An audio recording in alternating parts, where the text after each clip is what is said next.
from Flairview Travel. Hi, Chloe. Hi, how are you today? Good, thank you. We're here today in London, in Pinopolis, for the Hotel Club Awards. So I just take the opportunity to ask you some questions. So first of all, can you present Flairview Travel? What is the company behind this company? And what you do and a bit of the history of it? No problem. Thank you very much for coming today. In terms of Flairview Travel, a lot of people actually don't know this, but we actually started off as a travel agency, and we actually saw the potential of the online market. We knew that customers were actually going online to research as well as to make travel purchases, and hence hotelclub.com was born. We knew that we had to provide a really good service to the customers, and we chose to focus only on delivering a singular product, which is accommodation. So we started focusing on accommodation, and then came Hotel Club. Right now we have about 20,000 properties across 120 countries. And we're very excited because today we have about 5.5 million unique visitors on a monthly basis worldwide. And when the company was started already? The company was actually launched in 1996. 1996, okay. Yes, that's right. And when it was based originally? We were based in Australia. Australia, yes. Okay. And then we started to look at, we actually brought people in to Australia as an inbound travel agency, but when we went online, we truly went global. So right now we have about customers from 230 countries transacting online. And since then, I've seen that you put a lot of focus on the hotel reviews. Obviously, some companies, some competitors put a lot of emphasis with reviews, and now you clearly put that on the new website. So how many reviews do you have now? We have 3.5 million reviews on our site right now. I think it goes back to the philosophy of delivering value to the customers. On top of the reviews platform, we also pioneered a world first. We have the only online accommodation rewards program, and we have about 4 million members subscribed. So today, how many hotels will receive an award? Today, how many hotels are going to be receiving awards? We have about 14 categories of projects represented in the category. What we're decided to do to make sure that we present a cross-section of properties across the Great Britain and Ireland area is to make sure that we present by categories, by region, as well as best of show. So for example, best family, best business, best leisure, so on and so forth. And that's something you've done in other countries? We actually launched it in 3 different regions. We have one, the best hotels and resorts award ceremony for the Asian region, with one for the Pacific region that covers Australia, New Zealand, Pacific Islands, and we're looking at Great Britain and Ireland right now. Alright. So that's the first awards in UK for the moment. And you do every year, I guess. Absolutely. I think in terms of delivering value to our customers as well as to the hotel supply, just to let them know what customers are thinking on a year-on-year basis, it's really important to engage in the survey on a yearly basis. And how many hotels do you have in UK now at the moment? Right now we have about over 2,000 hotels in UK and Ireland. Okay. And that is on the merchant rate model, right?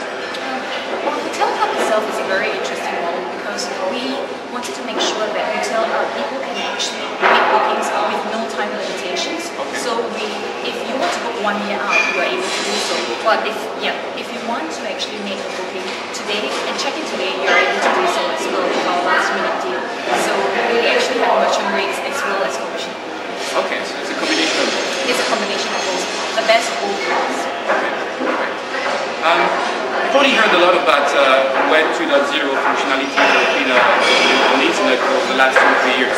I remember in Focusrite there was people who started to talk about Travel 2.0 and trying to see what sort of functionalities we can use to enhance the consumer of the travel website. Have you started to look into those functionalities yet? I think as an organization, we found that it's really very important to engage in two-way conversations with our customers. That's why we started to do independent hotel ratings, reviews. We also have a blog site as well.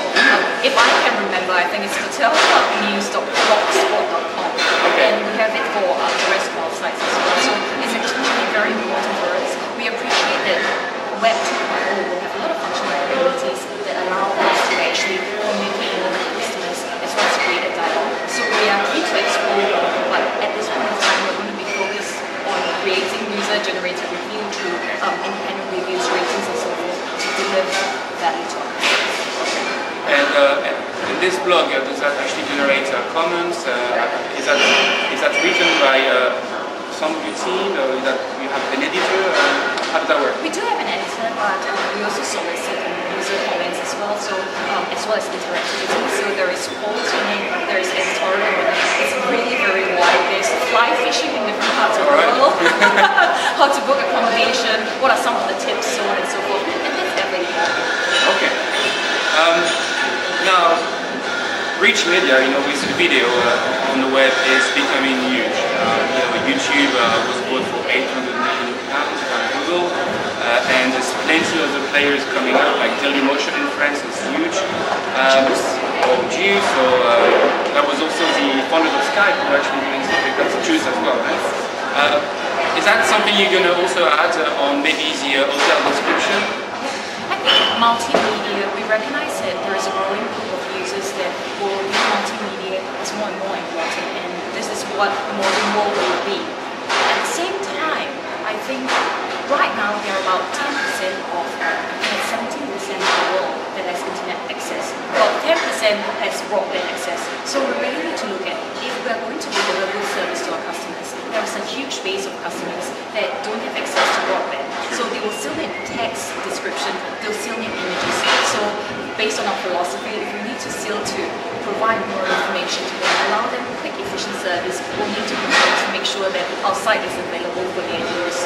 And the other item, when it comes to functionalities, features, and content, I think there is a balance between how we can actually do more content, provide more content, more functionalities with a quick, easy-to-use site. So I think that we'll be able to explore more in multimedia, but we need to make sure that we balance it right. I guess there's also the problem of having the bandwidth to support all those videos, right? Absolutely, absolutely. Maybe costly. Absolutely. I think if you're talking about cost on our side, I would be, to me, in terms of, I don't measure ROI this way. I think customer experience, how we actually deliver that to customers is more important. What we are more concerned about is bandwidth on the consumer side. So we recognize that broadband is getting more and more popular, and we will start to explore multimedia, but we still need to cater to our users who are on our own. Okay. Now, talking about the company since it's been bought by Travel Coach, right? Yes. The dynamics have been changing in the company. What does this new current company brought to you now? In terms of Hotel Club and Travel itself, I think our focus has never changed. Okay. Despite we started off from an entrepreneurial base, and we're still very much entrepreneurial. Our philosophy and how we actually guide and service our customers are very much the same. So it is independent of who our parent company is. Our philosophy is to create real value to customers, and we continue to do so. And there's any synergies you're going to make maybe with other subsidiaries of Travel Coach? Absolutely. We're now part of our board's worldwide within the Travel Coach group. So there's absolutely synergies to be had from the technology front, from hotel contracting front. So it's for us to explore that synergy. Okay. My last question is, what is your favorite hotel you've stayed in? Oh my God, you're asking me? I'm not sure if that's a no-no to answer that. To be honest, I won't be able to say my favorite hotel because a lot of the hotels that I've stayed in have been beautiful hotels. There are different areas that strike me as having great service. For Thailand, for example, the Banyan Tree is fantastic service. So I absolutely love visiting the Banyan Tree over there. In Australia, the Park Hyatt is a wonderful hotel. So I would say in every place that I've been, there is always absolutely a couple of favorites. Thank you very much, Louis. It was very nice talking to you. Likewise, thank you very much. Thank you. Thank you. Bye-bye.